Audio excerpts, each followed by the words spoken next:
HYSD का full form जो कोई सज्जन बताएगा उसको मेरी तरफ से एक स्पेशल चाय मिलेगी। HYSD high bars. high yield strength distribution. यहाँ तक सही बोला आपने। High Yield yield. strength. बिल्कुल सही है। Hmm. और डी। Deform. यस, बहुत बढ़िया। तो जिस किसी सज्जन पुरुष ने बोला वो एक कड़क चाय मेरी तरफ से एक डायरी में नोट डाउन कर लो, और कभी मिलोगे तो मुझसे चाय वसूल कर लेना। यस, HYSD बार्स, बिल्कुल सही बोला आपने। और इसमें ग्रेड्स आती है मित्रों। FE 500, FE Or 600, one ये or one five ग्रेड्स है। is FE, sorry, F 401 5 is 4, 15. Yes, बिल्कुल सही है। तो ये ग्रेड्स आपको देखते हैं अभी ड्राइंग में मेंशन की है कि नहीं की है, बट अदरवाइज बाय डिफ़ॉल्ट आप FE 500 को ले सकते हैं।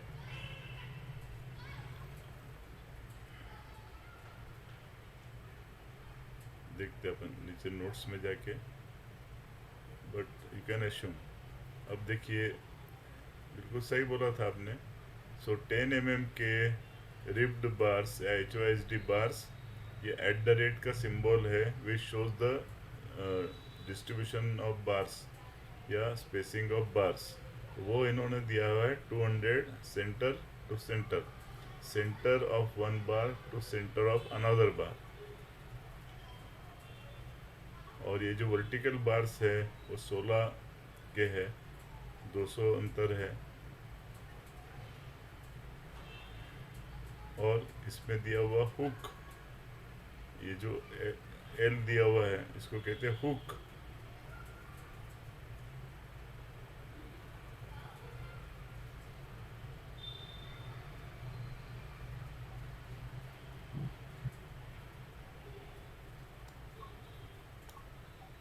ये इसका टो है, इस रिटेनिंग वॉल का टो। ये टो वर्ड आपको याद होगा एक जगह और अब हमने यूज़ किया हुआ है, रिमेम्बर कहाँ यूज़ किया टो का वर्ड? So road में TWL toe width level. Yes, road के बेस में जाके जब रोड सबसे ज़्यादा विड्थ रहती है वहाँ से रोड ऐसा पिरामिड जैसा बिल्डअप होता है। सो बॉटम विड्थ को हम कहते हैं टो विड्थ, और उस इसलिए उस लेवल को हम कहते हैं टो विड्थ लेवल। उसी प्रकार से रिटेनिंग वॉल में भी सेम कॉन्सेप्ट है। आपको याद होगा मैंने शुरू में एक ऐसा जूते का चित्र बनाया था। तो जूते में अगली जहाँ पे अंगूठा और उंगलियाँ रहती है उस पोर्शन को कहते हैं टो पोर्शन, और पिछला पोर्शन है हिल। उसी प्रकार से इस प्रकार की this is a cantilever retaining wall.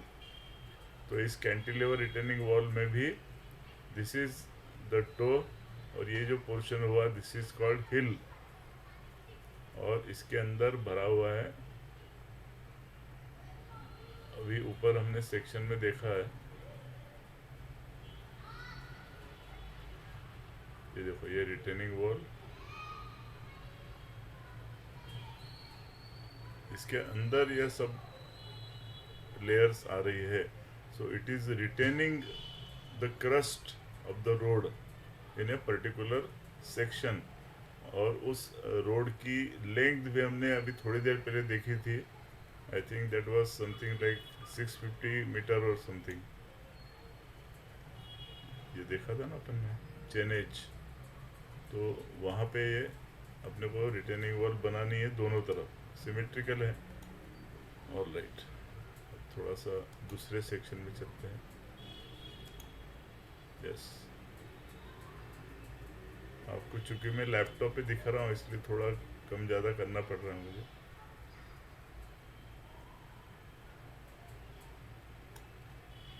अब देखिए यहाँ पे कुछ और वर्ड्स आ जाएंगे अपने पास में।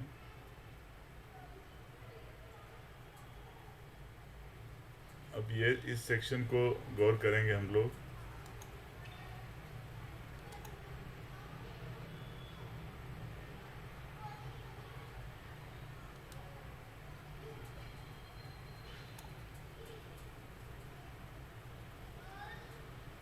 अब आपने मुझे पूछना चाहिए कि पी आर क्या है, ई आर क्या है, ये पी टी क्या है, ये आपने मुझे पूछना चाहिए। तो मैं बोलूँगा कि मुझे नहीं मालूम, अभी देखते ड्राइंग में क्या लिया दिया हुआ है। तो क्योंकि ये जितने भी एब्रीविएशंस है ये इट इज़ एक्सपेक्टेड कि ड्राइंग में देना चाहिए। अब नॉर्मली आई वुड से कि P R is proposed road level, E R is existing road level, लेकिन उसको पूछना चाहिए अपने। तो let us see it is written और नॉट। ये देखो यहाँ लिखा है P R is level of the proposed road, जिसको कल हमने एक वर्ड अलग लिया था, आपको याद होगा तो 2 वर्ड्स कल हमने लिए थे अपने डिस्कशन में। क्या थे वो?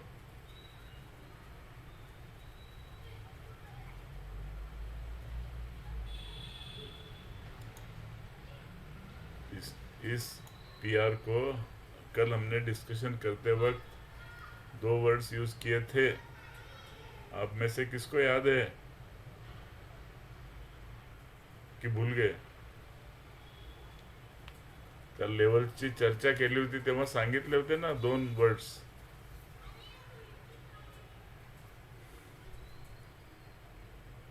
कोई तो बताए संदेश।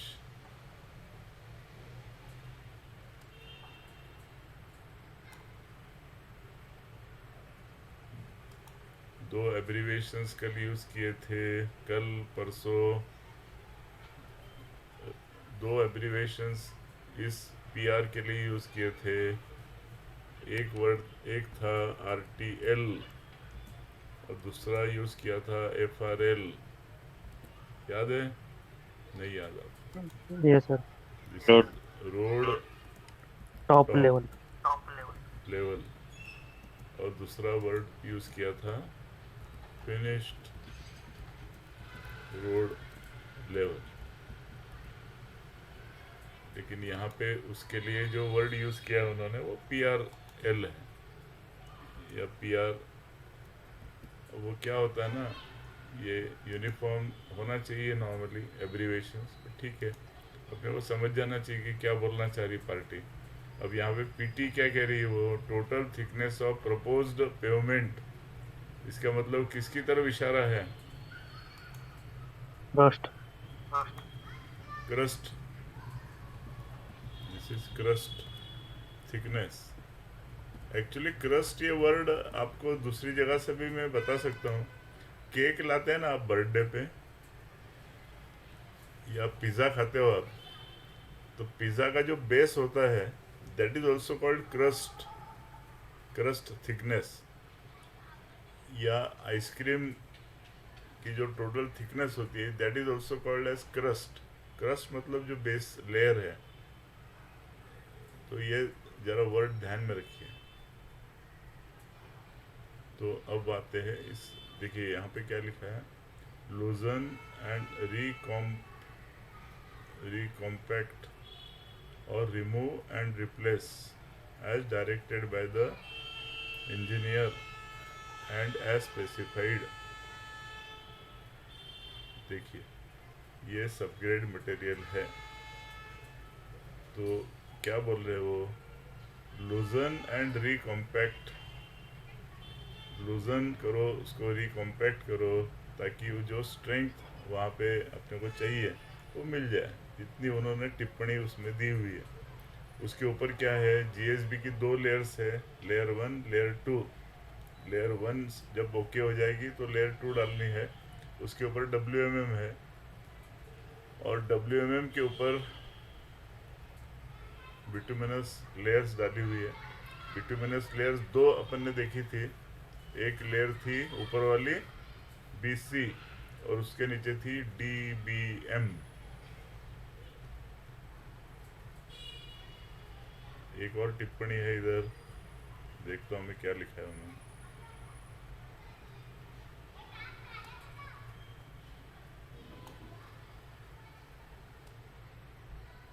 देखिए क्या बोल रहे party.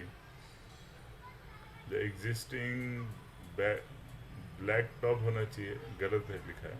Black top shall be scarified or the existing pavement layers dismantled as directed by the engineer. दोघांमध्ये हलकासा फरक आहे. एका ठिकाणी स्कॅरिफाईड हा शब्द वापरलेला आहे, एका ठिकाणी डिसमेंटल्ड शब्द वापरलेला आहे. स्कॅरिफाईड म्हणजे काय आहे, एक स्कॅरिफायर असतं. स्कॅरिफायर म्हणजे काय, त्या तुमच्याकडे आपण प्लास्टर करतो बघा. मग प्लास्टर केल्यानंतर आपण काय करतो, जर त्याच्यावर टाईल्स जर लावायचे असतील तर आपण त्याला एक पंजा घेतो, त्या पंजाने त्याच्यावरती आडव्या तिडव्या लाईनी मारतो.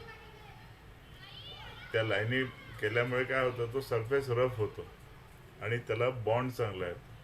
तीच पद्धत आपण रोड, जे ॲस्फाल्टेड रोड असतात जुने, त्याच्यावरती नवीन लेअर टाकायच्या आधी आपण त्याच्यावरती एक प्रकारचा मेकॅनिकल पंजा चालवतो, ज्याच्यामुळे त्यामध्ये असे असे असे असे ग्रूज तयार होतात.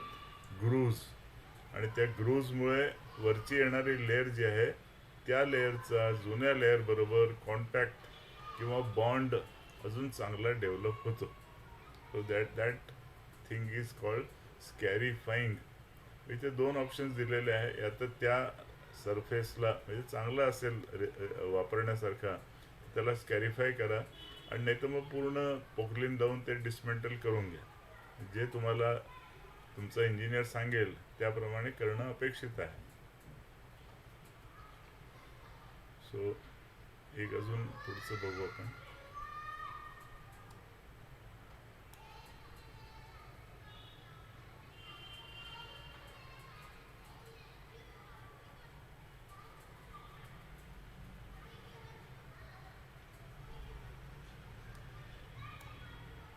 एक मिनट और देखता हूँ इसमें कोई डिटेल बाकी है क्या.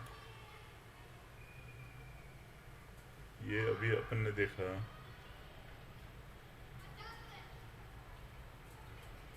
ये इसमें एग्जैक्ट डायमेंशंस है. जो पहले डायमेंशन अपने को नहीं दिखे थे वो इसमें दिए हुए हैं. ये देखिए नीचे वाला details of returning wall showing dimensions. इसको ज़रा बड़ा करते हैं अपन.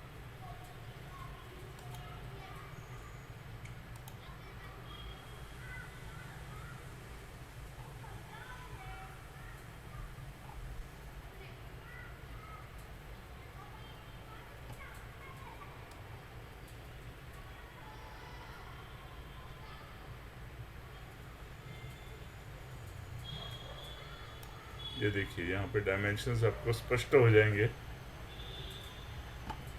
ये पीसीसी तक हमने दूसरी ड्राइंग में देखा था जिसमें रिइंफोर्समेंट दिखाए थे.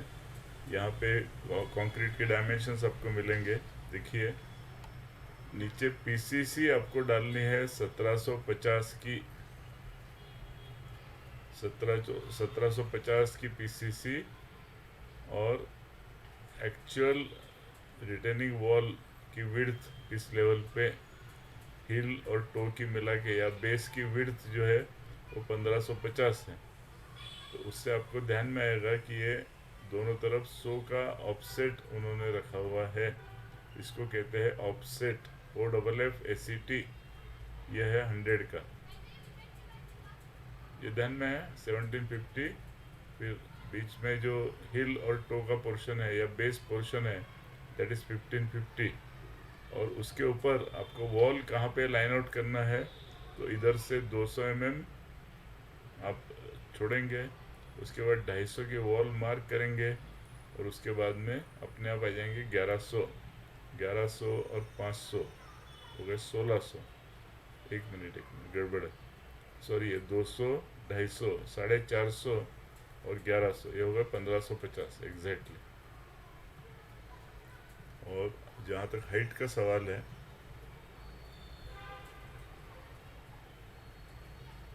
ये ग्राउंड लेवल से नीचे 450 जाएगी। बेस राफ्ट की थिकनेस है 300 mm और पीसीसी की 150 mm। और ये लेवल आपको जो उन्होंने बताया अभी थोड़ी देर पहले, RTL, FRL या PR, उसके हिसाब से जाना है। और यहाँ पे दो और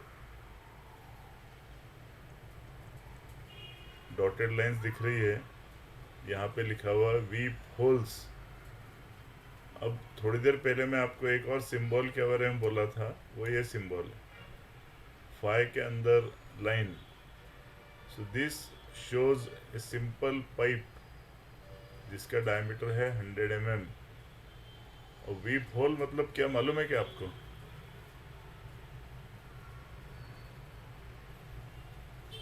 सर बारिश के टाइम पे वो पानी रुकना मतलब उधर नहीं फंसना चाहिए। बिल्कुल सही है। बारिश के टाइम पे क्या होगा कि बारिश जब होगी तो पानी इधर आएगा, तो पानी परकोलेट होके इसके अंदर जाएगा, इसके अंदर जाके उसको निकास चाहिए, उसका आउटलेट चाहिए, एग्जिट चाहिए। तो वो आउटलेट हम दे रहे हैं इस वीप होल के माध्यम से। एक वीप होल यहाँ पे, एक यहाँ पे, और यहाँ पे उन्होंने दिया हुआ है at 5 metre centre to centre. हर 5-5 मीटर में आपको वीप होल्स इस प्रकार से प्रोवाइड करने हैं। तो टोटल 650 मीटर का ये काम अपन देख रहे हैं। तो 650 मीटर में पाइप्स कितने आएंगे? अब जरा फटाक से बताइए मुझे। 650 मीटर की चेनेज में हम लोग काम कर रहे हैं। 5 मीटर सेंटर टू सेंटर पे वीप होल्स हम लगा रहे हैं। 130 कितने वीप होल्स लगाने पड़ेंगे? 130 130 into 2।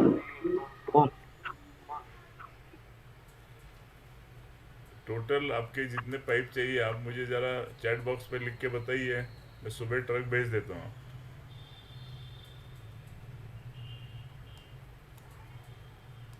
ऐसा आपको मैनेजर ने बोला तो आप कितने पाइप बोलोगे? 260 260। 260 200 260। फिर से एक बार कैलकुलेट करो। 260 कैलकुलेशन में एक जगह पे 260 आएगा, बिल्कुल सही है। लेकिन इसमें आपने खाली एक तरफ के लिए हुए हैं। देखिए वॉल दो है ना, अभी जो वॉल आपके सामने है वो LHS की वॉल है। ऐसे RHS में भी सेम वॉल है ना, सिमेट्रिकल।